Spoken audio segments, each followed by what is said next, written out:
Welcome to Riks Europe. New York is having almost a new mayor with the potential of having its first Muslim mayor.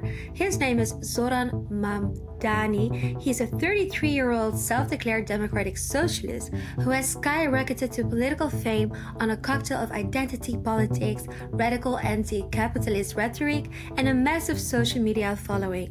He says he'll ban ICE from arresting illegal migrants, ban guns, ban billionaires, and even have the government run your grocery store. He supports Gaza, opposes Israel, and also talks about targeting white neighborhoods with higher taxes. This man aspires to become the Fidel Castro of New York, and one thing is clear: if Mamdani becomes mayor, he could fundamentally transform New York City in ways that are extreme, divisive, and dangerously anti-American. With me today is Andrew Mueller. He is a journalist at the Liberty Sentinel. Andrew, it's always so good to have you on the channel. Thank you for being here. Thanks, Scarlett. It's a pleasure. My goodness, I'm reading into what's happening and what is going on. I mean, this guy is supporting Hamas. He despises Israel. He calls for state-run supermarkets. He is so clearly anti-American. And now he's even running for a very prominent position, becoming the mayor of New York City. Honestly, from a European perspective, this is wild. What is going on? Well, what we're seeing, Scarlett, is ultimately, I think, the end result of 100+ years of public government-run education in the United States, indoctrinating children to think communism, socialism's preferable. We're seeing that at play for sure. But we're also seeing the consequences of mass immigration, mass migration into the United States, and the lack of assimilation, which assimilation is a very critical word, right? Because we want people to come into the United States who want to be Americans, but you also have to assimilate into our culture. And what that means is you have to accept the American laws, accept the American culture. That doesn't mean if you're a French person or a Hispanic person that you can't bring elements of your culture into America. Of course, that happens all the time. We love that as Americans, where we call it the melting pot, right? We're not against that.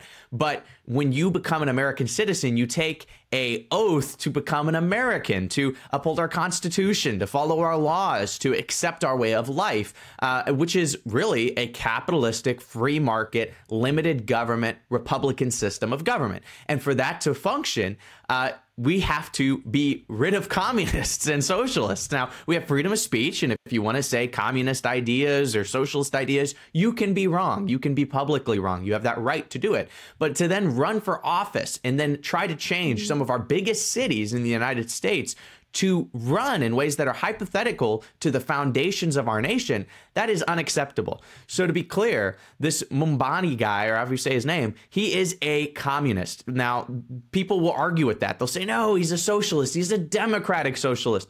All these things are buzzwords that lead to communism. There has never been a socialism that didn't lead to communism. And if you want to argue with me about him being a communist or not, look at his own words. He said on CNN the other day that he was against capitalism and that he was for a redistribution of wealth. That is a direct quote from the ideologies of Engels and Marx, who in the 10 planks of communism had one of their key pillars as the seizing of assets, the seizing of funds then for the government to redistribute. So by definition, by this guy's own beliefs, he is a communist. And that ideology, Scarlett, has, as hopefully Europe and the whole world knows, has led to the death of tens of millions of people. So this guy isn't just wrong, he's also dangerous. And you know, we can talk about this as well, but a part of the rise of Mamdani is ranked choice voting, which is another scam that has happened in the United States of America, where instead of having candidates on a ballot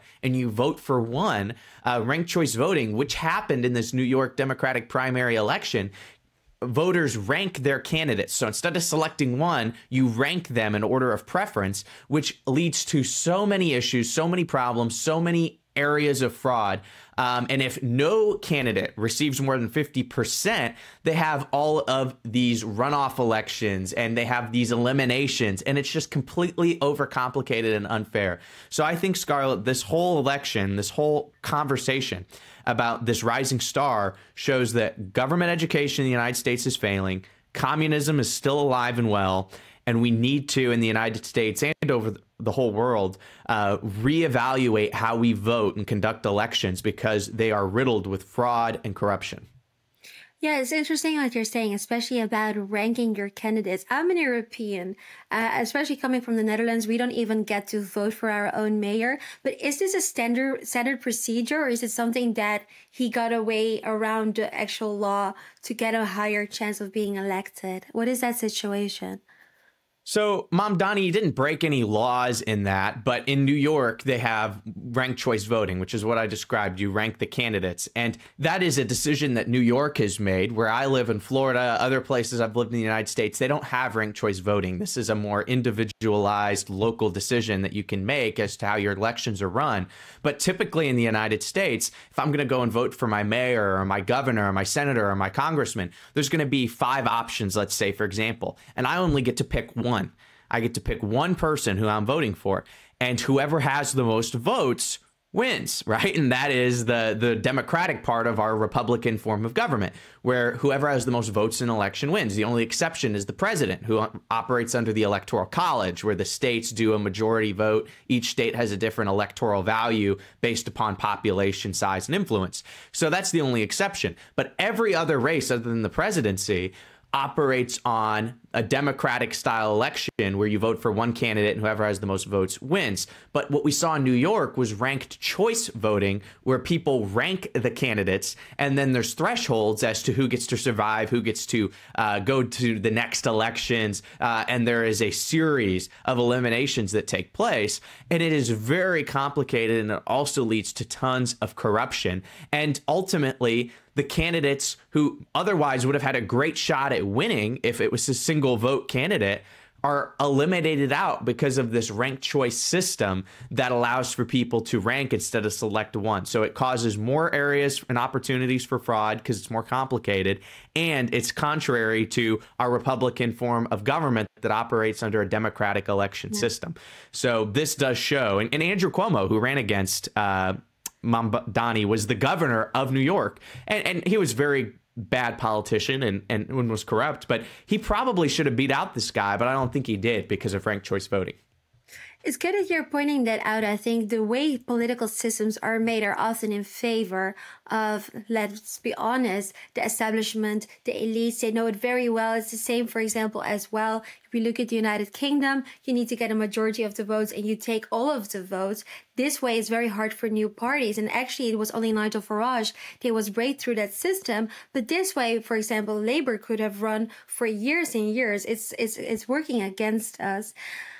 This guy, Mamdani, it's just, I mean, he's being endorsed by Bernie Sanders, for example. Who is backing him up? Like, I just don't understand how this guy came out of nowhere. Well, he has all the support of all the elitists, right? So he has the support of Bernie Sanders. He most likely has the support of George Soros, who is a complete deep state money cash cow for all leftist progressives. And he also has the support of the Democratic Socialists of America, a lot of large political lobbying groups. He has all the funding that he needs. Now, my opinion, Scarlett, is that he's not going to win. I don't think he's going to beat out Eric Adams, who is the current mayor of New York City. Adams is a controversial figure, but I think that he has been decent. He's a Democrat. He's running as an independent in this race, but he's been for deportations more than your rank and file Democrat has been.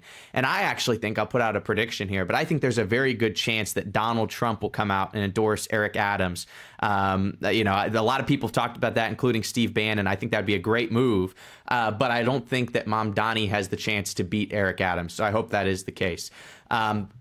But what makes Mamdani different than Bernie Sanders, for example, who you mentioned endorsed him and has his support, and, you know, the AOC types, is that what Mamdani wants to do is he doesn't want just socialism and redistribution of wealth, but he also wants to impose the government in areas like grocery stores. This is something we've never heard Bernie Sanders or AOC talk about. They like that idea. They're for that. That's the logical conclusion of their ideology. But what this guy is doing is expanding the Overton window. And I think the Democrats and the leftists and the Marxist progressives are seeing how far they can push electorally people in New York City as like a test case to see what the 2028 election they'll be able to get away with.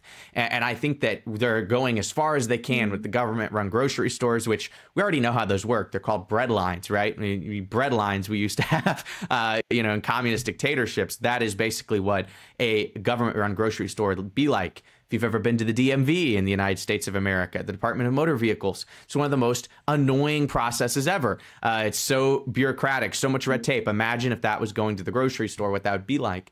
So I think that he has tons of funding. I think that people like George Soros and a lot of the mega liberal donor PACs are behind him. But I don't think they're running him as a candidate to win per se. I think they're running him as an Overton window expander to see how much they can get away with, how radical of a candidate they can push in 2028 and beyond. Because so far, the majority report among the leftists is they like this guy. But I think that ultimately he's going to lose to Eric Adams just because it's not a hard case to make that socialism and communism doesn't work. We have literally hundreds of years of history to prove that. Interesting. So it's basically a sort of like what happened with COVID. They were seeing how far they could go with controlling people.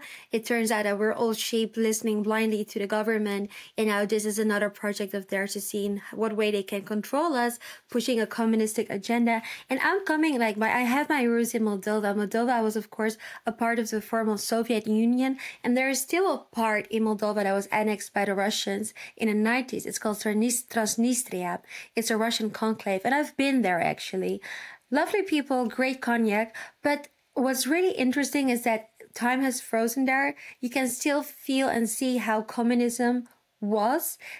And a great example of that is actually that the president of that country is owning everything. He is owning the football club, he's owning the stores, and the supermarket. It's called Sheriff. This guy is drenched in corruption. I mean, if you're going to say you're going to control the supermarkets, and that is a very scary part, because if you control the supermarkets, you control the food supply, and you cannot live without food. This is another way of controlling people. Is he trying to import the Soviet Union to the United States? I think that certainly is what's going to happen, Scarlett. And a lot of people think that the Soviet Union fell when Ronald Reagan, who's behind me, said, Mr. Gorbachev, tear down this wall. But the truth is that the Soviet communists actually continued to thrive on. They just infiltrated businesses and various sectors, as do the communist Chinese. They infiltrate United States academia. They infiltrate our government. They infiltrate our NGOs. And there is certainly a push that's alive and well in the United States to turn us into a communist nation. You see the Chinese buying up farmland around military territories. You see them sponsoring politicians and pouring money into campaigns with people like George Soros to bring about communist revolutions. That is certainly the goal. And there have been groups like the John Birch Society in the United States of America who have been pushing back against that since the 1950s and saying that the communists are infiltrating our government. And that used to be a conspiracy theory. But now I think we see that it's a truth. So they certainly want to turn the United States into a communist country. The 10 planks of communism are very close to being achieved. When you go and read the 10 planks of communism, Scarlett, it's actually very close to what we're getting to in Europe and the United States, abolishing property and getting rid of property. We see that with property taxes. And if you don't pay the property taxes, you have to surrender your property to the state. They already have a chokehold on your land. Heavy progressive income tax. That was plank number 2 of the Communist Manifesto. They already have that. A graduated income tax. Confiscation of property. That is already happening. You think of the Canadian truckers and people who were lost of their jobs and their treasures and fortunes for standing up for things. Expansion of factories and instruments to be weapons of the state. That's exactly what Mamdani's talking about. So we're very, very close to achieving the 10 planks of communism in the United States. But what the American people and the European people need to understand is that history is what's going to save us on this. We don't have to wait and see if this is going to work. We already know the answer to it, which is that it doesn't. capitalism, free market economies lift people out of poverty because it allows them to work for themselves and to make a profit, and that benefits everybody. The state seizing assets and redistributing them is the worst thing that can happen to the poor, to the rich, and to everybody in between, because the government can't do anything efficiently. The government by nature is inefficient and corrupt. It's a necessary evil to protect us from evildoers, to protect our God-given rights, to protect us from countries that want to invade us. There's a place for government, but it has to be constitutionally restrained. And if you'll allow me, Scarlett, I think it's important to mention this too, that the United States actually did officially try socialism. A lot of people don't know this, but in the 1620s, over 400 years ago, the Pilgrims who came over on the Mayflower, who were Christian, great people, they actually implemented socialism for a period of time. They were starving, they had crop issues. So what they did was they had the government, small though it be, seize the land and the farmland, and they had every young man above the age of 16 work in the fields. And then they evenly distributed the crop. And the idea was that, okay, we need to be efficient. We need to overcome this famine. So we're going to seize the land, make everybody work, and then evenly distribute the product of that work. But the issue was that it actually caused more famine and heartache, because the strong men who had more energy, who were more industrious, who were better at farming, they looked and they saw the weak 16-year-olds with very little work ethic, with very little motivation, getting the exact same result as them. And they said, well, doesn't work. So William Bradford, who was the governor of the Pilgrims intermittently for over 30 years, he actually said that idea of having the ye common stock, they called it, brought an emptiness and a starvation that they never knew. And he actually wrote in Of Plymouth Plantation, which is the pivotal document spelling all of this out historically, he said, quote, that the possession of the farms, in the community by a commonwealth would make a state happy and flourishing as if they were wiser than God. So that was the idea. We're wiser than God. We're going to go against the whole biblical idea. If you don't work, you don't eat. We're going to be like God and redefine the rules. But the issue was it brought, he said, confusion and discontentment amongst the people. They spent their time working for other men's wives and children's, even though if they worked harder, they got the same as the men who didn't work. And it ended up bringing less than a quarter of what they originally had. People were starving, and it failed. So they had to go back to capitalism, free market. Everyone had their own land. They worked for their own food. And what happened? They flourished. They thrived. They fixed it. And obviously that's evidenced by our country still existing after those Pilgrim forefathers. So this has already happened in the United States of America. We've already tried socialism and it's failed. So that would be my message to people in my country and people into the world. Don't look at socialists and communists and say, okay, are they going to do it right this time? That's always the excuse. Look at history and see how it's been wrong every single time. Yeah, I can confirm that, especially like I said, I have my roots in a country that was part of the former Soviet Union. This is something that's very personal to me. I lost a lot of my members because of communism. They were sent to Siberia. They never came back out of years of hard labor. I don't know how long they suffered. I hope not too long. But one thing I really remembered is the famine that people had to endure, especially coming after the Second World War. There wasn't already a lot of food, but after the Russians had come, taken, confiscated everything, there was nothing left, and it left millions to starvation. And like you said, they tried it in the United States, it didn't work. They tried it in a lot of other countries, in former Soviet Union countries, and people suffered there as well. Communism is never going to actually bring flourishment and prosperity to humanity. I hope we don't have to learn the hard way again. But there's also another pattern that I see, which is the background of Mamdani, that he is a Muslim. And we have seen that in a lot of the big cities, the mayors are now Muslim. In London, you've got, of course, Sadiq Khan from Rotterdam. Now they changed it, but it was for years Ahmed Abu Talib. In Oslo, you got Abid Raja. Several suburbs of Paris, the mayor is of Muslim background. And then last year in Brussels, there was a conference called NatCon, National Conservatism. They were going to host Farage. They were going to host Eric Zemmour and Viktor Orban, the voices of conservative Europe. And they actually banned that event 3 times in a row, and it was done by a Muslim mayor. I was going to ask you, it almost looks as if we're looking at a pattern that the big cities are being governed by Muslims. Do you think the candidacy of this guy, whatever his name may be, is part of that bigger pattern?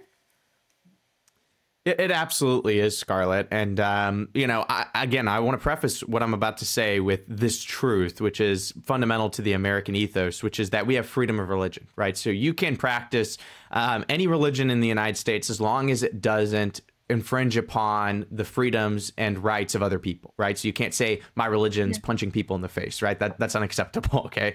Because that starts to impact other people's freedoms. But you can be a Muslim in the United States. You can be a Buddhist, a Christian, an atheist, whatever. But it's important to note that every single government that has ever existed in the history of the world has operated upon a set of values, a set of principles, an idea. And in the United States and in most of the Western world, that has been Christianity. And one of the most contrary worldviews to that set of principles that set up the West is radical Islam, jihad, right? Sharia law. Those ideas are some of the most contrary to that of Christianity, which built the Western world.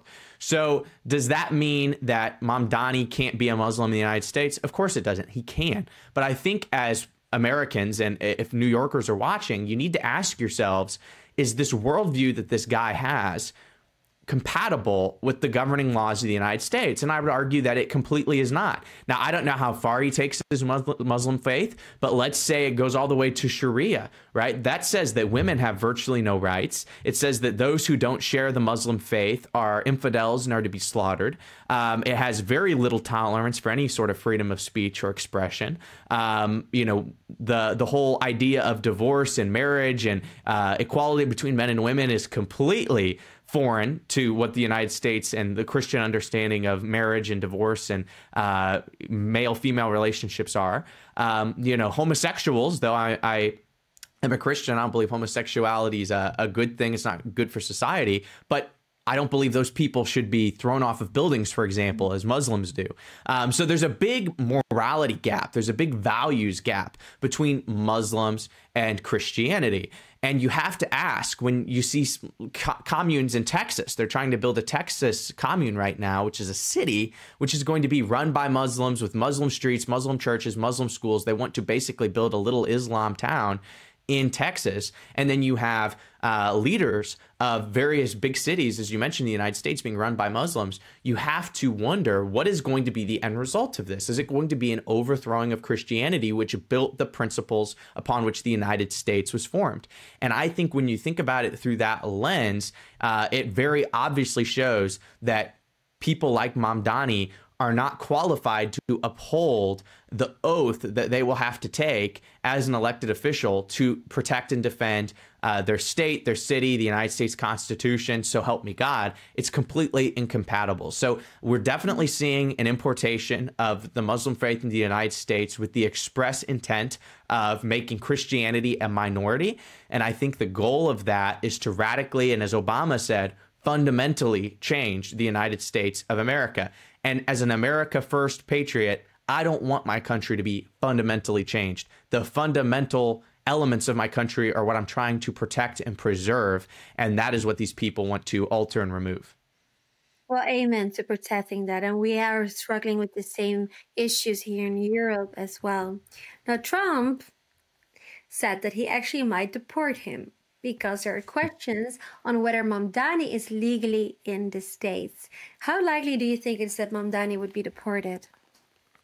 I think that this is probably a typical Trump rhetoric. And a friend of mine said to me the other day, which I thought was really good, you shouldn't always take Trump literally, but you should always take Trump seriously. And I think that's a really good way of looking at him, because when he says things, it doesn't mean that is going to happen exactly as he said, but the intention behind it, the devotion behind what he's saying should be taken very seriously. He's not blowing smoke and throwing out light threats. I think he means what he says, even though that might actually not mean what he's going to do.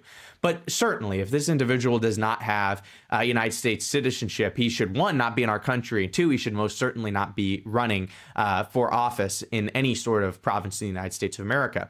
But again, I would come back to this point of assimilation, that even if this guy is here illegally, let's just say he is obviously not assimilated to the United States. He still pretty much disagrees with every single fundamental principle that we hold dear as Americans, of private property, of capitalism, of religious freedom, of separation of powers, even just how we buy our groceries, right? He's completely against every sort of fundamental thing. So he hasn't assimilated to the United States. And ultimately, as a conservative, as a constitutionalist, I don't want to see any sort of religious test to run for office. I don't want to see anything like that because our Constitution prohibits religious tests to run for office. So I don't think you should have to do that. But my hope would be, my prayer would be that the United States citizens would be awake enough, educated enough to recognize that this guy is not assimilated to the United States. He doesn't consider himself to be an American in the truest sense of the word. Therefore, he probably shouldn't be here, and he most certainly shouldn't be running for any sort of elected office. So if he'll be deported or not, that's yet to be seen. But at the bare minimum, he should be treated as somebody who does not love his country, is not a patriot, and is therefore completely disqualified to hold any office. You know, Andrew, you always bring such a wealth of knowledge. I know we'll have you very soon back on the channel. In the meantime, I know our viewers want to follow you. What's the best way to stay up to date with you? So you can go to our website, Liberty Sentinel. That's Liberty, SENTINEL.org. You can also check me out at thenewamerican.com. I'm a writer over there, and I'm on X at Andrew1Muller, Muller. Well, thank you so much for our viewers for watching. Go and follow Andrew. I highly recommend you it. You're one of my favorite American journalists, and we'll have you hopefully soon back on the show. And let us know what you think about Mr. Mamdani and whether you think he's eligible to be running for office as the mayor of New York City. And until next time.